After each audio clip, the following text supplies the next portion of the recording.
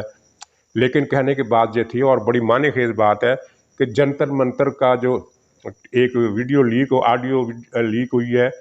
نعیم الحق کی جو P T I کے خاص رہنما تھے، بڑے رہنما تھے اور عمران خان کے یار غار تھے، ان کی اور مفتی صاحب کی بات ہوئی ہے، وہ مفتی جس نے نکاح پڑھایا تھا، اور اس میں ضمنی طور پر یہ بھی ذکر ہے کہ یہ نکاح غلط تھا کیونکہ عدت کے دوران پڑھایا گیا تھا۔ اور دوسری بات اس میں یہ بھی بتائی تھی کہ یہ جو ان کی وہ محترمہ ہے، جن کا نام میں نہیں لیتا لیکن سب کو پتہ ہے